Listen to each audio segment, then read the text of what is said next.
one thing I just noticed, and I thought I'd better point it out. I was fiddling around with the baby, and as I was smoothing the clay up on the top of the head, that's why you can see it's quite flat. It felt to me like it had air between the clay and the foil. So I got my pin tool and virtually just stabbed holes all over the head and then squeezed the air out. It's very important to have the clay adhere to your armature or the foil, whichever, one of the same, because if you don't, when you heat the part to cure it, because the air is trapped in there, it's going to cause problems like severe cracking and things like that. Haven't had any explode on me yet, but you never know. That might be a possibility. So yeah, make sure that when you're feeling it, you can actually feel that the clay is adhered to the foil.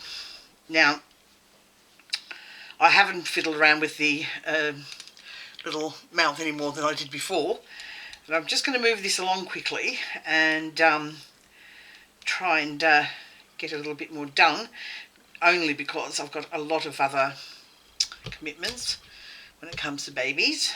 And this one has to be finished, the one I showed you before as well. Now, this has already been smoothed out, so what I'm going to do, I'm just going to condition it a bit more. So I want it a bit thicker than what it is, and I'm going to knock the baby in the head. I'm going to make it oblong, the shape,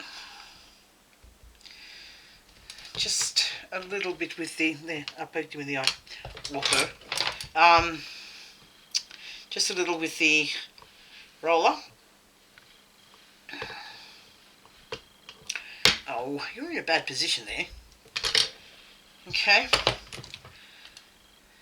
Now this is a relatively, there we go again with the camera, a relatively thick piece. I did say this in all my videos, I need a videographer. Where I'm going to get one from I don't know, but anyway, relatively thick piece. And we're going to place it back over, the same as what we did before, the forehead. So we're going to extend the forehead out a little bit more, like so. This is optional, not all babies have got big foreheads. I like them like that, but not all my babies, even though I like it like that, not all my babies have got big foreheads. So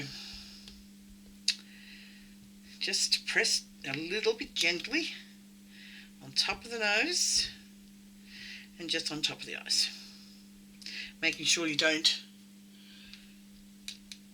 mix up the sizes, have one small and one large in the eyes. Looking at a profile, your profile, yeah, you can see that sort of extends out quite a way. Now you get your small shape, no, you get the big one. You can shape a tool, or you can use the other one, you can use a wooden one if you want. Let's try with the wooden one. Some of them agree with me and some don't. They have a mind of their own. Okay, so what we need to do is join the seam very carefully on top of the eye and on top of the nose. Okay, just like that. And on top of this little eye, same thing. Now, if you make a mistake, don't panic, don't worry. You virtually can fix just about anything that you do wrong.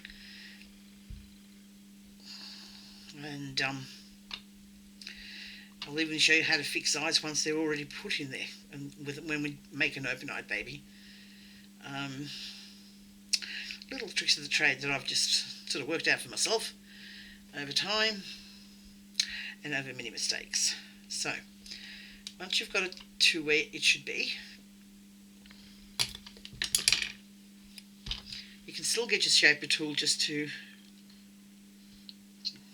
smooth things out.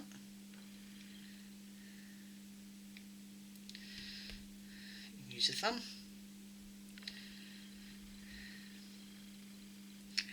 Sinuses are playing up again because of course the allergies haven't gone. I don't know whether my allergies ever actually go away. Okay.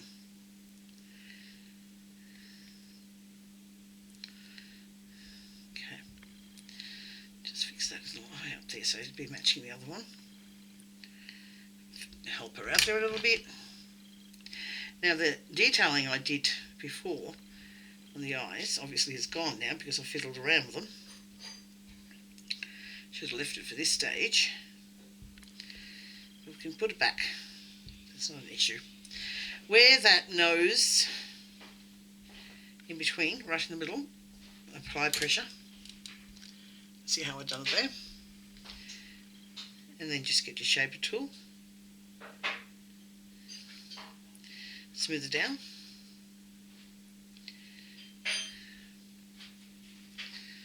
Okay.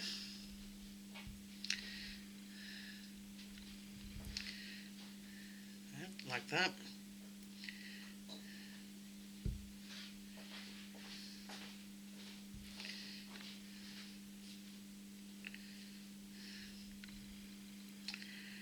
And keep smoothing.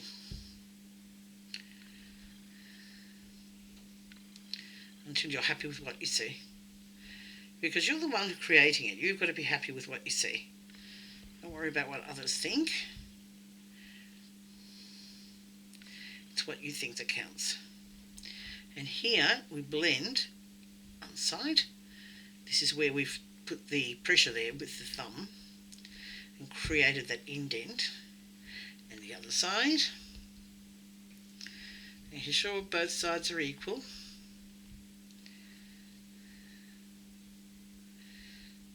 To create the little brow again. Anyway, this is the way I do it. I don't know if it's right or not. You know, I'm happy with what I see in my work. Equally as happy when I see beautiful babies being created by other artists and exceptional babies with some artists, and far better than mine. So yeah, each person just has to strive within their own limitations to what they can achieve, and every step you take further to the to the goal you've set in mind is an achievement in itself. So I'm just giving this a slight squeeze with one finger to come down, and that's how you got that. Still a lot of smoothing to be done. Smooth, smooth, smooth. That's all you're doing when you're sculpting. Everything has to be smooth. There she is. I think she's starting to look like a she. Yeah. I've got too many she's, I need he's. Just smoothing along there too. Now, we've done that. Followed. Put the detail back into the eyes. So little creases. And this time, get my brush and just soften it. Just like that with the brush. It's only a cosmetics brush, so it's very, very soft.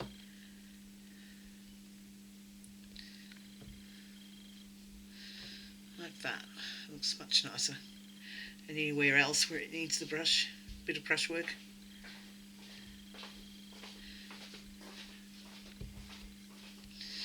Going down here.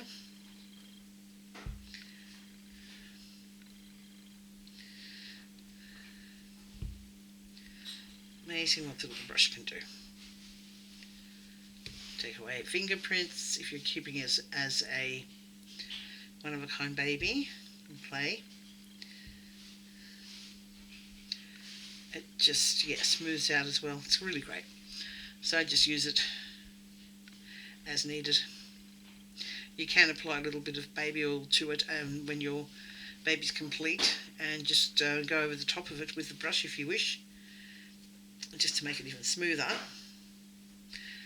I don't particularly, because by the time I get this baby in the oven, I've got another one I've got to be working on. So yeah, but if you want to, that's what you can do that. Okay, that's done.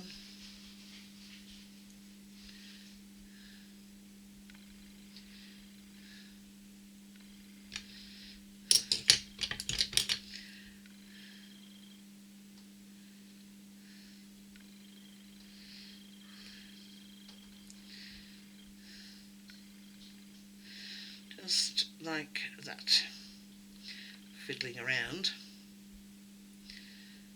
You just keep at it. Okay. A bit more detail there on the on the chin. Oh, she's cute. And at this stage now, they start to look like real babies, and you think, oh, it's cute. Well, I think it is anyway. Now, the next stage, what we're going to do, I'm going to take a break and have a drink because of water, because I feel dry. And I'll be back. We're now going to concentrate on the top of the head, the sides of the head, and the back of the head. And you'll have a better idea once the head is completed what size she's going to be. I'm estimating 10 to possibly 12 inches, but we'll see. Those lips.